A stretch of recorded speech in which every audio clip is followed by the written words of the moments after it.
В рамках межправительственного соглашения между Республикой Молдова и Беларусь Гагаузию на днях посетила делегация представителей белорусских этнокультурных организаций. Александр Соснович, руководитель данной делегации, работающий начальником аппарата уполномоченного по делам религии и национальности Республики Беларусь, отметил, что целью визита является активизация взаимодействия с общинами белорусов зарубежья и расширение межэтнического диалога наших государств. У нас такая идея родилась где-то примерно 2,5-3 года назад.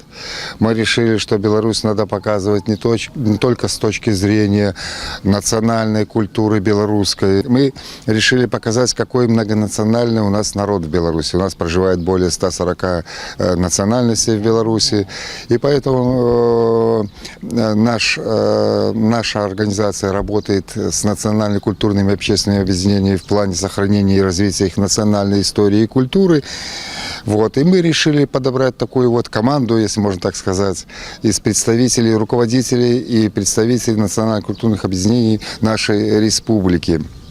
В этот состав вошли азербайджанцы, армяне, корейцы, украинцы, белорусы, естественно, поляки и так далее. И вот такой командой мы уже объехали Молдову, уже 10-е государство. Мы побывали в Латвии, Литве, Эстонии, Финляндии, Польше, Украине, Австрии, Словении. И вот сейчас мы приехали в Молдову. В программу визита белорусской делегации входило посещение производственного объединения «Тома Виникс». Старший советник посольства Беларусь в Республике Молдова Александр Истомин пояснил, что производственное объединение «Тома Виникс» является основным поставщиком виноматериалов из Гагаузии в Беларусь. Мы приехали сюда с очень хорошими чувствами, потому что Томай мы давно знаем, с Константином Дмитриевичем Сибовым давно работаем. Здесь в Томае, кроме разлива вина, которое поставляется в Беларусь, есть сборочное производство маленькой техники, которая, мы надеемся, будет развиваться.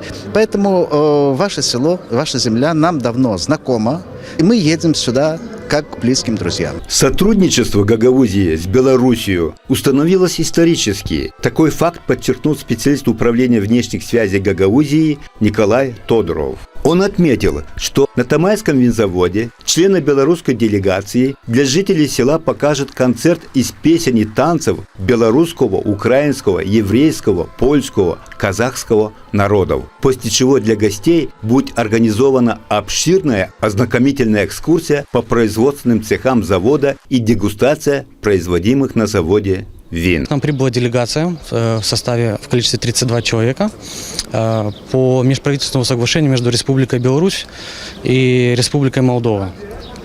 Это руководители этнокультурных общественных организаций, которые прибыли к нам для того, чтобы показать элементы своей культуры, культуры различных этносов, проживающих. Однозначно можно констатировать, что укреплению дружеских связей между Беларусью и Молдовой успешно способствуют общественные организации, которые объединяют этнических белорусов в Молдове. Председатель общины белорусов Гагаузии Ирина Кирович сообщила, что идея создания данной организации возникла еще в 90-е годы. Идея зародилась еще в 90-х годах. Белоруссия навсегда. Это было связано с развалом Советского Союза. И мы оказались в одночасье иностранцами, далеки от своей национальной родины. А белорусы – это дружный народ, открытый народ для общения, для дружбы.